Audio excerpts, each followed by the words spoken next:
So yesterday we lost an incredible talent and a huge part of filmmaking. Not just cinema, but actually like filmmaking.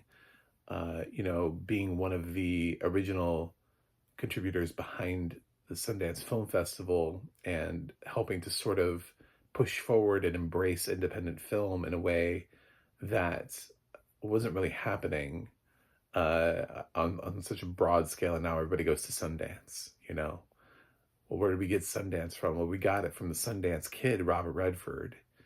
And he passed away at 89, and I was already, uh, I've been looking at films to try to do anniversary discussions on, and it just made sense. So today I'm going to talk about Ordinary People.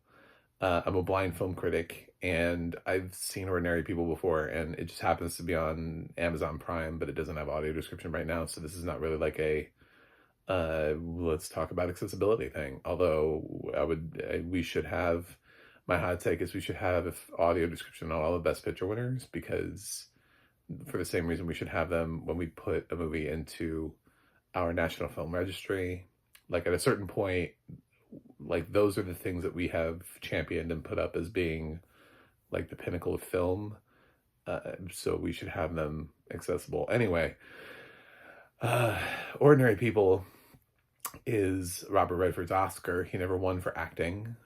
He won for directing for Ordinary People, which also won Best Picture. And it won Supporting Actor for Timothy Hutton, this happened in 1980, before we had the internet, before we had a whole bunch of YouTubers that could call this category fraud, because it is category fraud. Timothy Hutton is the lead of the film. He's in nearly every scene of the film. The film centers around him. The story and plot is driven by him. He's definitely, Donald Sutherland is not the lead of this film, and neither is Mary Tyler Moore. Like, they should have flipped this to where Timothy Hutton was in the lead, and Donald Sutherland, Judd Hirsch, and Mary Tyler Moore were all submitted in supporting. But I don't know, the world didn't matter, didn't care back then. They were just like, whatever, Donald Sutherland's the bigger name. Timothy Hutton's in a breakthrough role. So it's a film that existed before trigger warnings. This film is a walking trigger warning nowadays. Nowadays, we'd have to have like a PSA before the movie starts and be like, do you know what this movie's about? Because the film is almost entirely about suicide, and the concept of it, having tried it and been unsuccessful, and then going through therapy and working out your emotions and still living with the haunting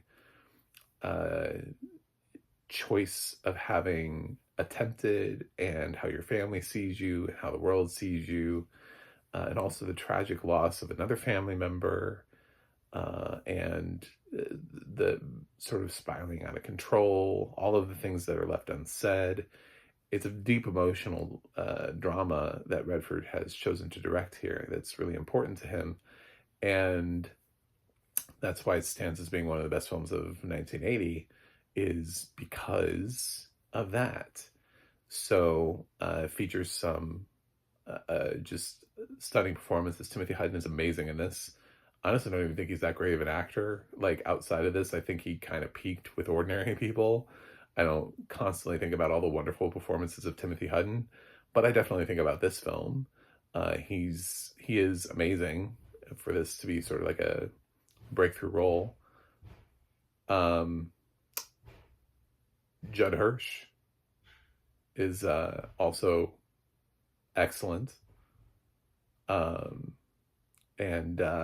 Mary Tyler Moore, it's good that she at least has the nomination, because she was known as a TV actress, and how is she going to break out of sitcoms? Is she going to be taken seriously? Well, she is, because she's in this. Donald Sutherland gives a very nice performance as well, although he has such a wide career that I don't know I mean, he was the only one who wasn't nominated out of the cast. He probably should have been, but at the same time, it's tough because he should have been nominated in supporting. So Timothy in lead, it gets kind of nebulous when you really actually break down the movie and think about it. It's got a great screenplay.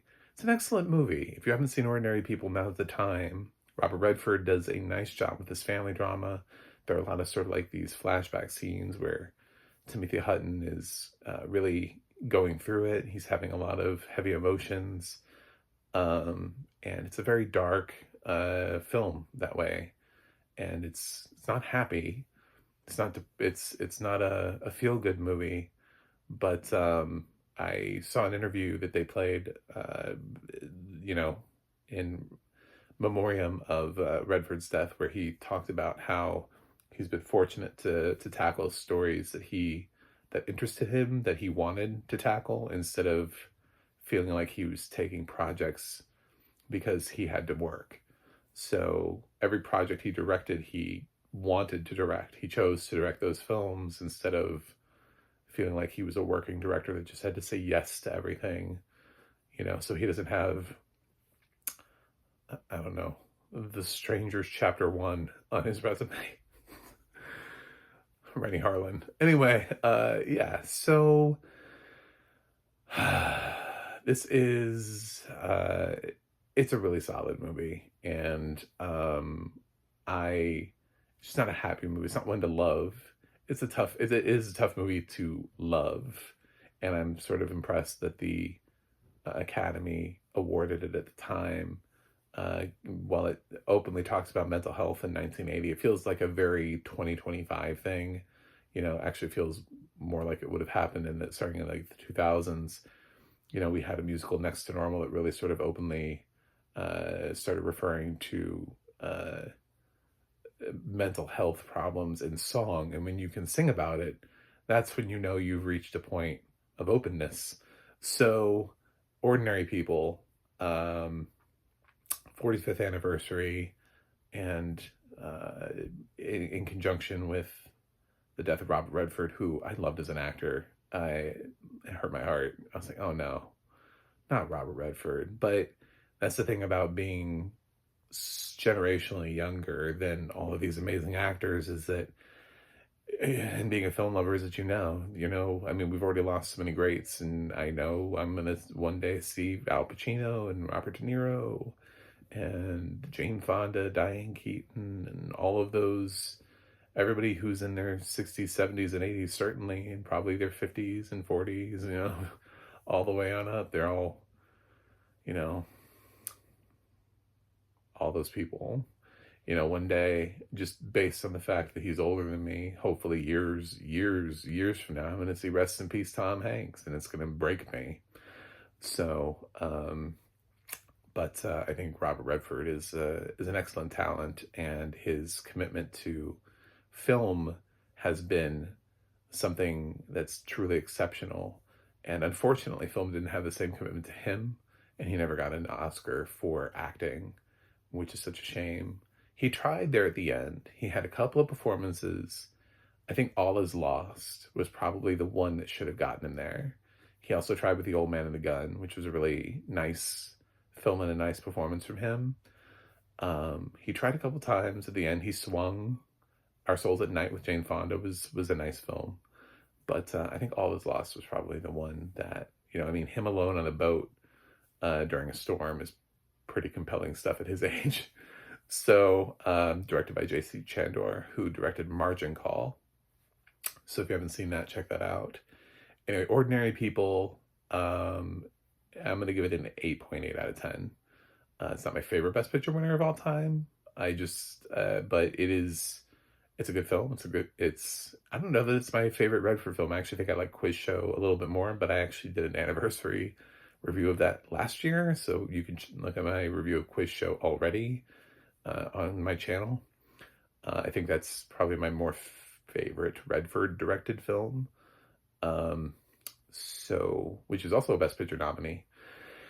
Anyway, thanks for watching. Thanks for subscribing. Rest in peace, Robert Redford, and I will see you guys on the other side.